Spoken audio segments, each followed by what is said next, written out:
Monique, a pediatrician turned homeschool mom and keeper of my home. Here, I love to share family, health, home, and sustainability tips that will help to provide us with the skills and know-how that we all need to uplift and equip ourselves.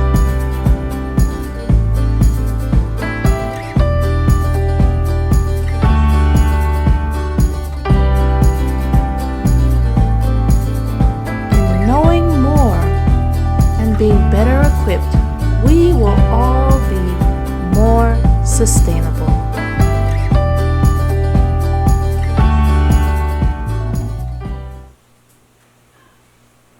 Hey everyone, today I'm so excited to share with you my favorite banana muffin recipe.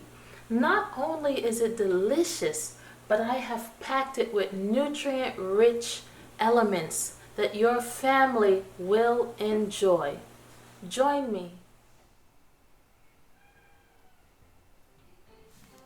So this recipe is so simple and easy, with ingredients that you will be able to find anywhere. I really try to highlight the flavors in this recipe with apple pie spice, ginger, vanilla, and of course the star, the bananas. Now these bananas, they are looking rough, and that is what you want. The bananas that sometimes you feel like, oh, they are not looking good, I just want to throw them away. Oh, please, ladies, keep those bananas, because you're going to make the most delicious and moist muffins that you will have ever made.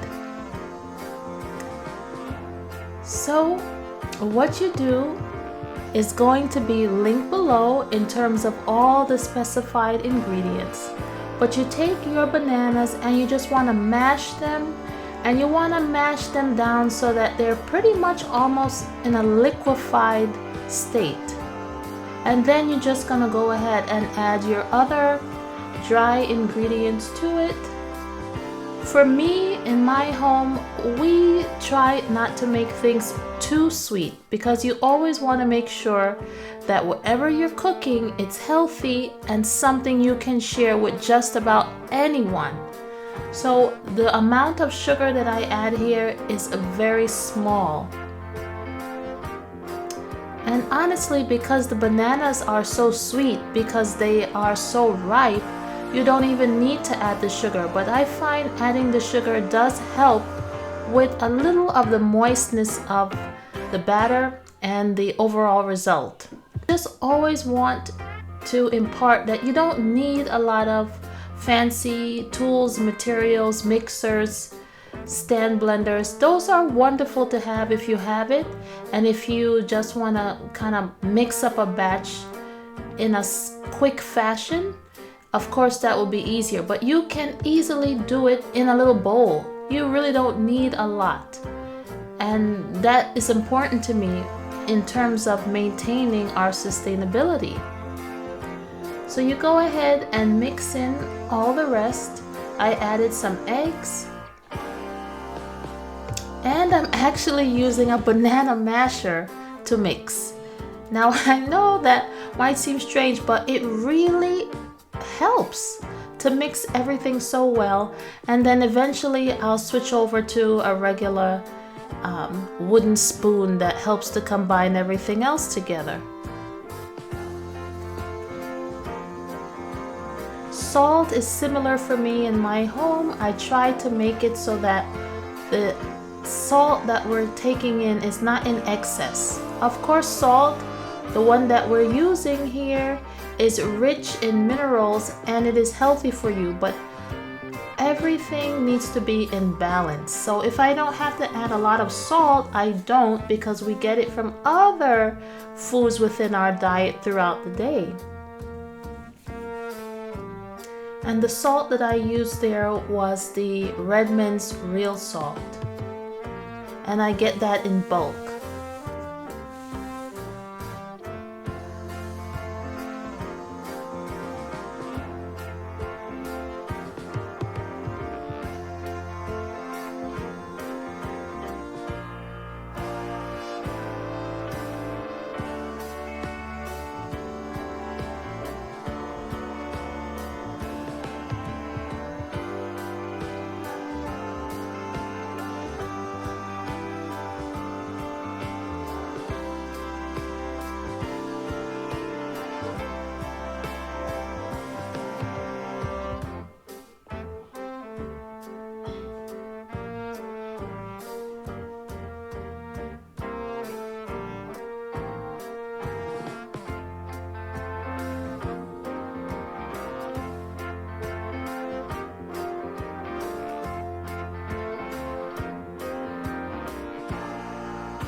Now for the spices, I don't honestly have to use very much because of the type that we get, which is also from Azure Standard.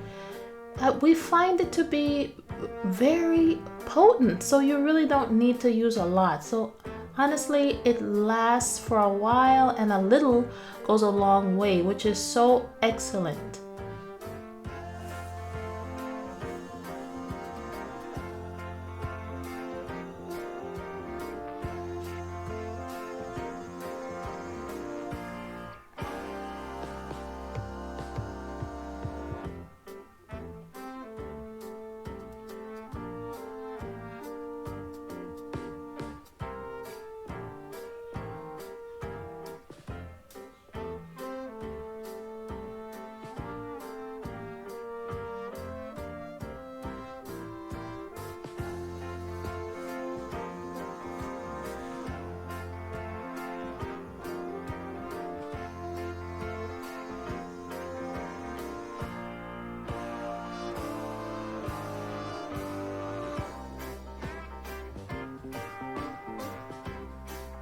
That yogurt, by the way, is our favorite. It's a little bit tangy and it pairs so well with different items such as fruit and a little bit of honey.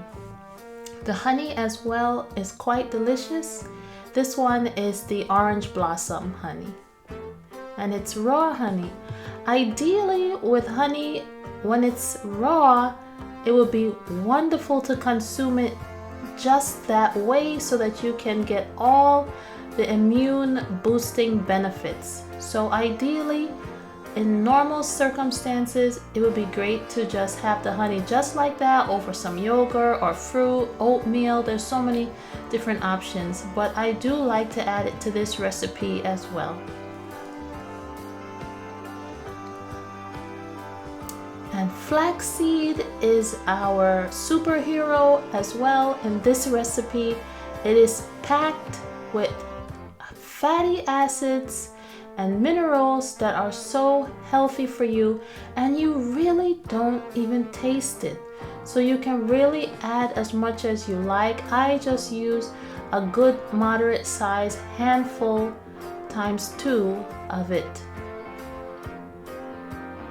It can also be used as a good binding agent if in case one day you run out of eggs. This is good for you to have on hand, and it is shelf stable for quite some time.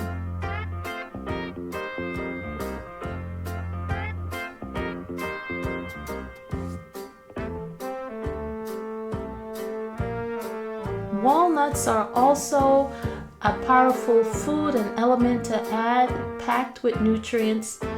And so what I do is just crush it up a little bit for those that might not necessarily like walnuts in their muffins. But really, once it's crushed up like this, it really adds a nice texture, and it does pair well with the banana.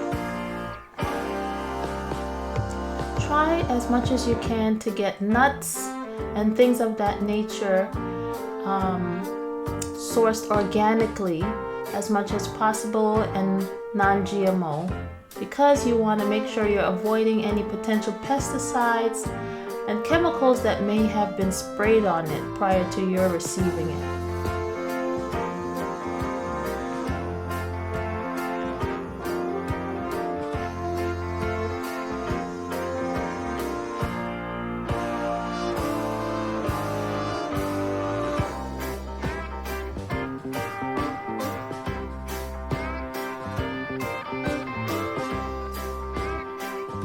So I just mix little by little so that it's easier to manage, incorporating the dry and the wet ingredients.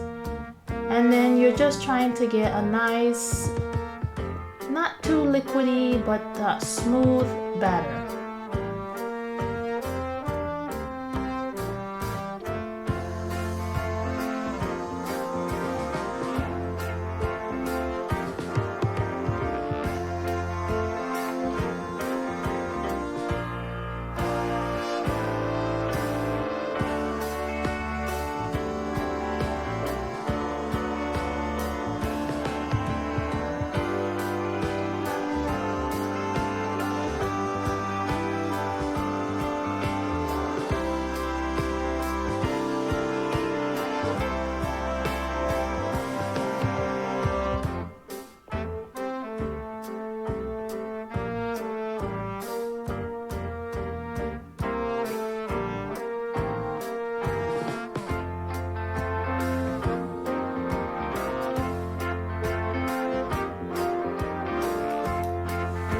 muffin cups, I will put the information about where I get them from. They are very useful and they're made of parchment paper.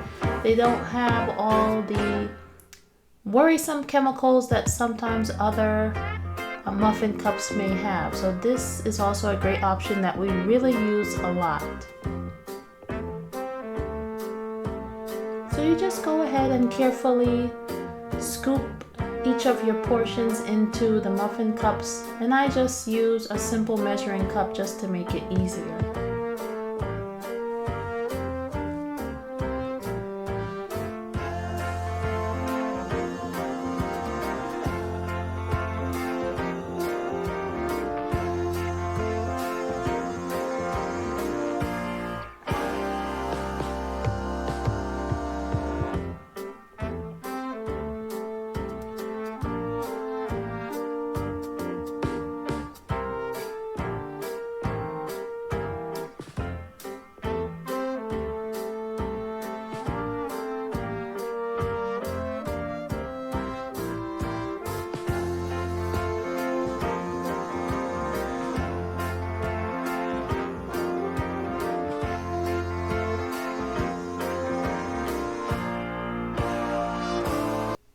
You know, cooking is just so soothing and peaceful to your soul, knowing that you are making something healthy and nutritious, and then of course the icing on the cake so delicious is such a wonderful feeling.